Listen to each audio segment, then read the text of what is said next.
this lecture is a follow-up on the previous lecture, solving linear equations, rows, columns, and matrices. So as you would recall, in the previous lecture we talked about the row view, the matrix view, and the column view solutions to a simple system of linear equations. And you would also recall that we said the matrix view is what modern computing packages use because it is amenable to row and column manipulations in a very systematic way. It's also very scalable, and the real utility of this method comes through when the number of equations and consequently the number of variables increases, say, beyond the fourth dimension. And in fact, for higher order equation systems, the matrix view is probably the only one that that would work in a meaningful sort of way. So let's elaborate on the matrix view a little further. So that's what we propose to do in this lecture, as I said. So look at this system of equations here. X minus 2y equal to 4 and minus x 3x plus 5y equal to 7. This is a two variable, two equation system. So there are, if you want to use a matrix methods, there are essentially three matrix methods that you can employ to solve this system. The first one is called the Kramers Rule. The second one is based on matrix inversion, and the third is based on matrix reduction. So let's look at Kramers Rule first. Now the Kramers Rule system is based on Kramers Rule.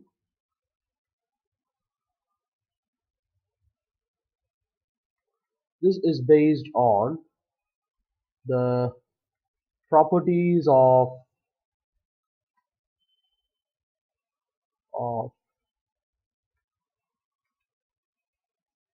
determinants, and it goes something like this.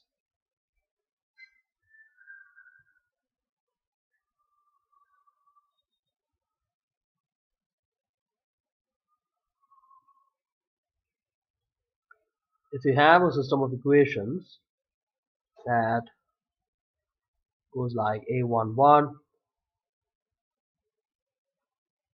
x plus a12 y equals b1,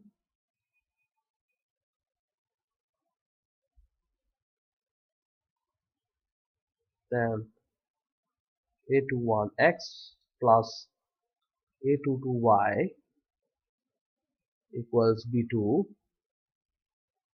then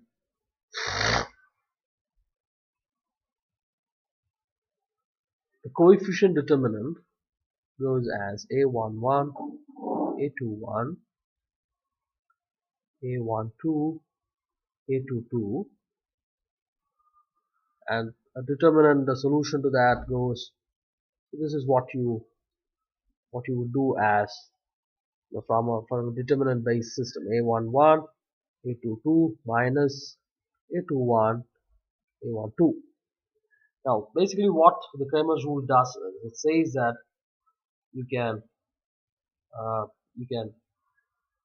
if you want to solve for x, you simply have to substitute a11 with b1, b2,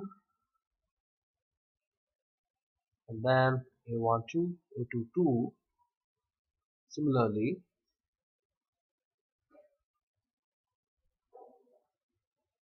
would the equivalent y system would be a11, a21, b1, b2.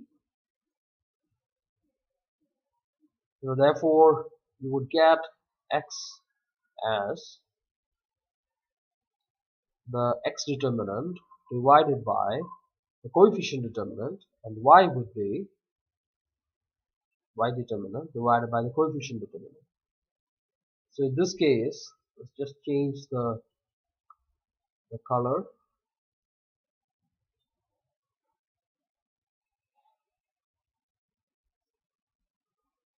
Change the color to say blue.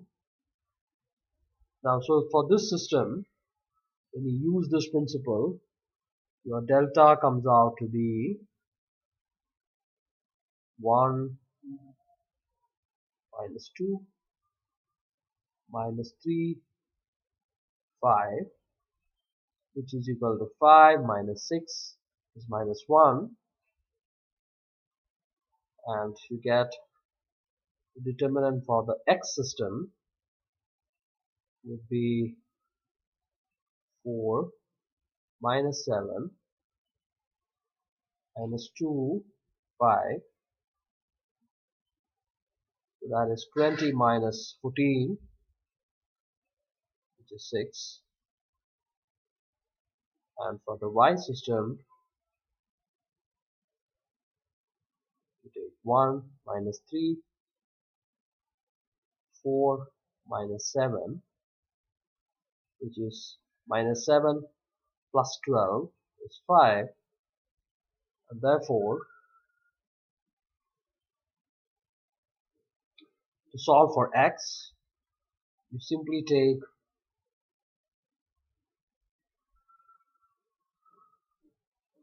delta x divided by the coefficient matrix delta, which is 6 by minus 1, which is minus 6, and y is delta y divided by delta x, sorry, delta equals 5 by minus 1, which is minus 5.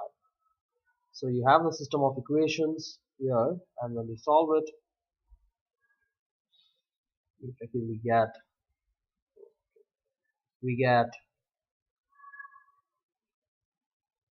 minus 6 and minus 5. So this is what you get by Kramers rule. So as you can see, the Kramers rule, it's very convenient in terms of solving systematically. You have, if you know the properties of determinants, it's very easy to figure out how this the Kramers rule comes about, and this can definitely be engaged in even in a computing package. You can easily put in the determinants and solve this, and as for all matrix methods, as the number of equations increases, you will find how useful this is in terms of solving it. Now the second approach, let's look at matrix inversion now. Let's write that down. Okay, let me just change the color again.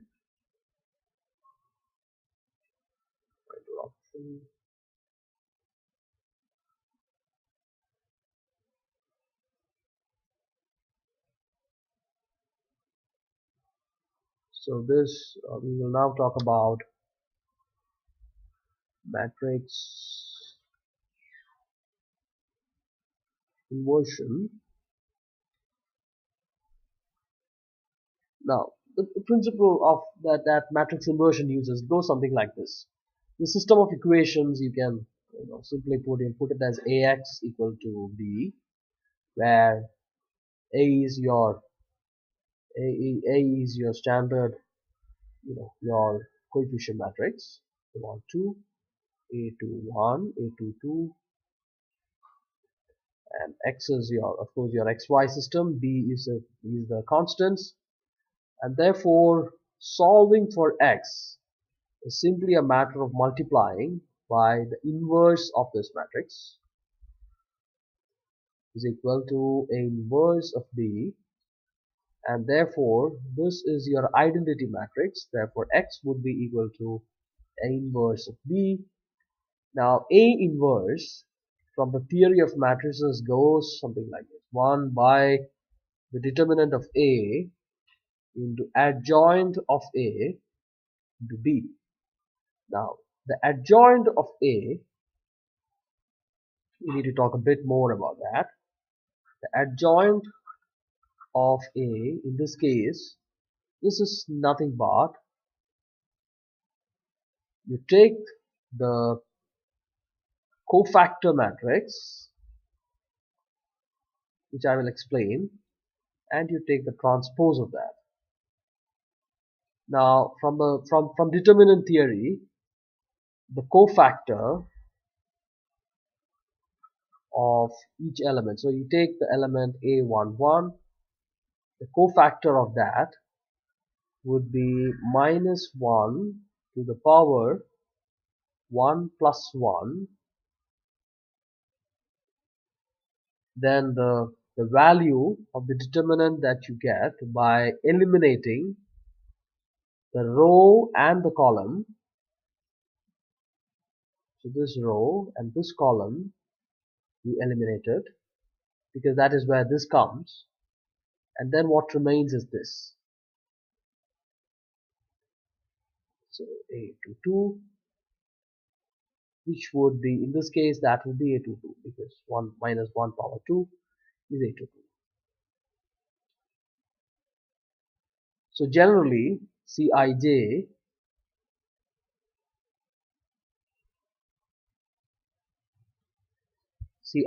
would be, you can solve this, for each, for a matrix with with 2 rows and 2 columns. The Cij matrix would also have 2 rows and 2 columns, and that would come something like C11, C21, C22, C12, and you take the transpose of that. The transpose means that if this is C11, C12, you move this here and then you move this here. So therefore, let me just write that down here. The adjoint of A would be equal to C11, C12, C21, C22. So that's what you get. So that's really the theory behind this. So once you know, and then once you get that joint of A, then you divide it by the determinant value,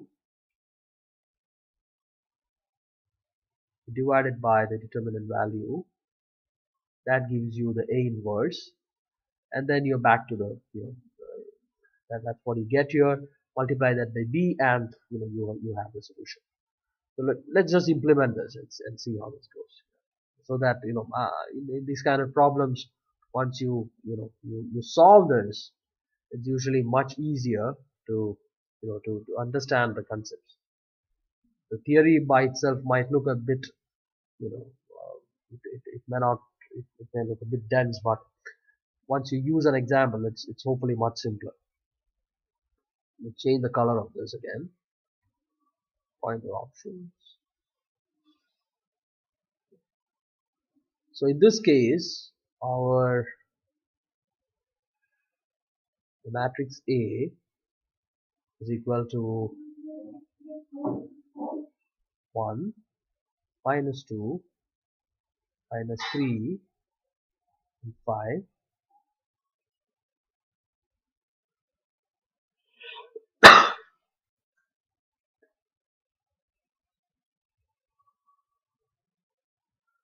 So we need to solve first for C11.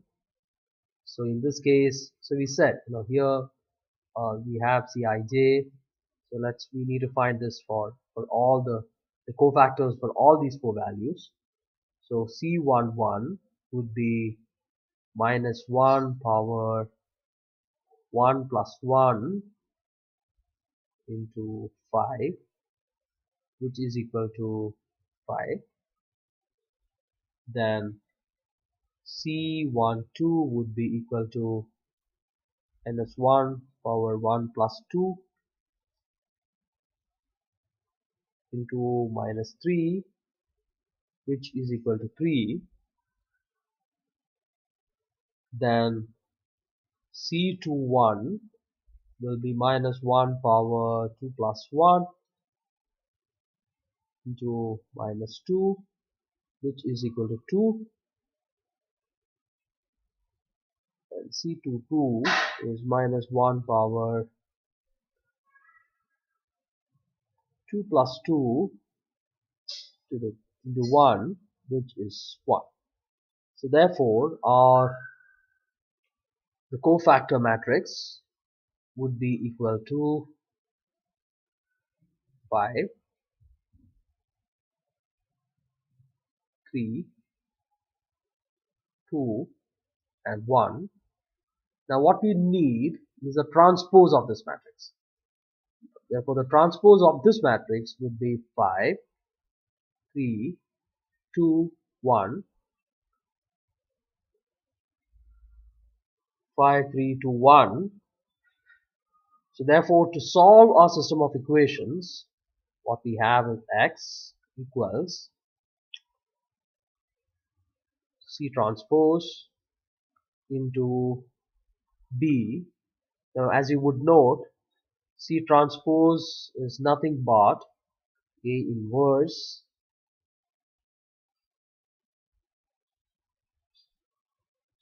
C transpose divided by. Now, this is a definition of the of the inverse of a matrix, as we said here. So let's just calculate the determinant of A as well here, which is nothing but 5 minus 6 equal to minus 1. So when you plug this back here, you get minus 1 multiplied by 5, 2, 3, 1 into B, which is, in this case, that's 4 minus 7.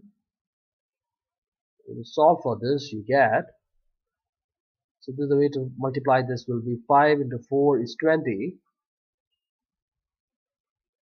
20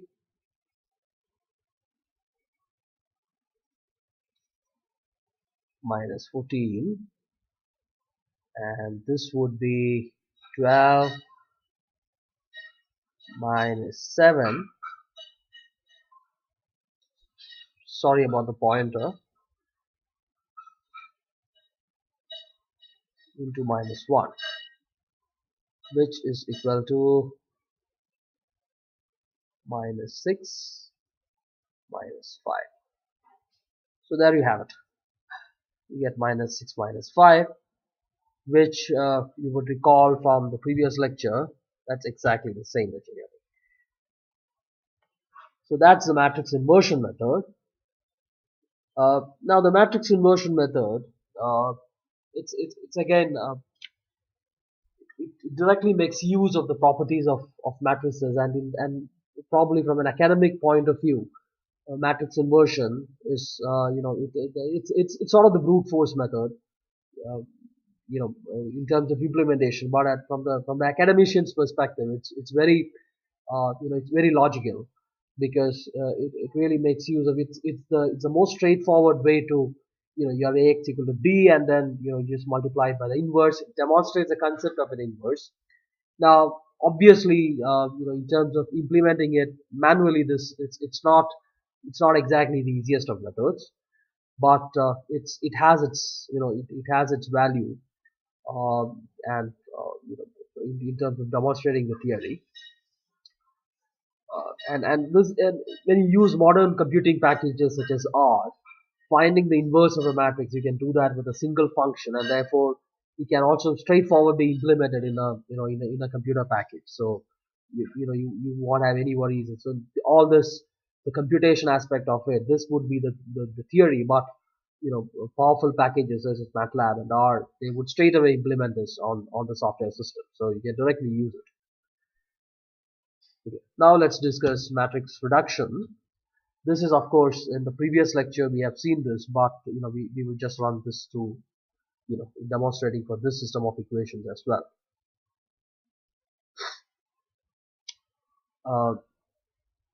So I won't drain the slide, just demonstrate this very fast, so that since you might already know it from the previous lecture. 1 minus 2, 4. So we just write this first in the in the matrix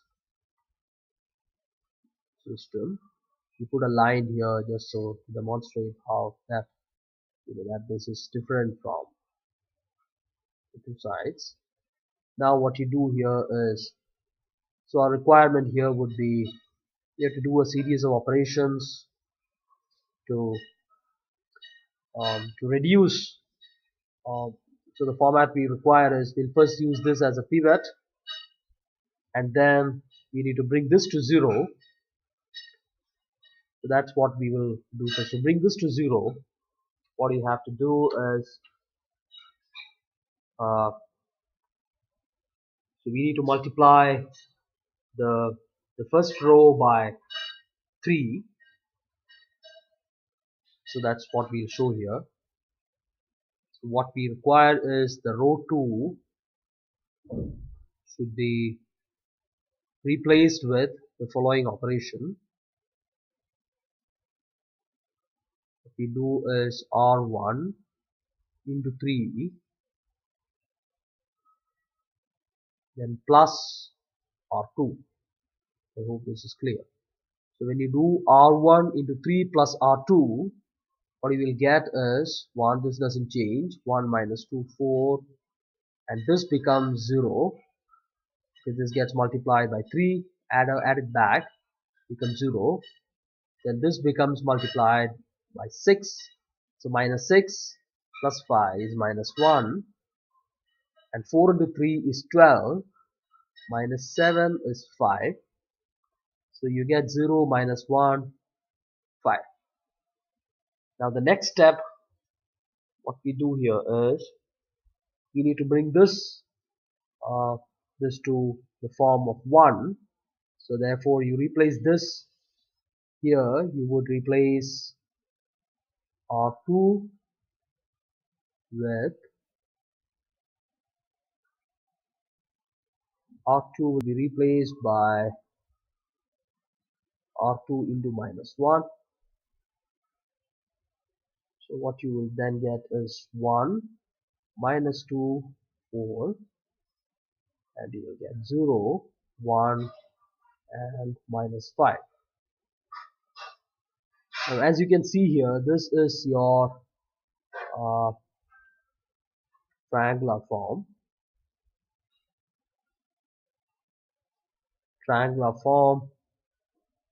Again the pointer, sorry about that. The triangular form with lower triangular part reduced to null. So this is 0. Now this is a simple matter of substituting the numbers back.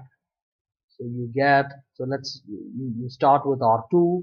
What we are essentially doing here is substitute equation system starting from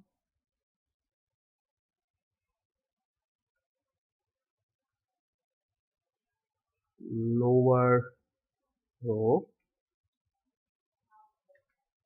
and you get y equals minus 5, and you get, substitute this back, x minus 2y equals 4, implies x equals 4 minus 2 into 5,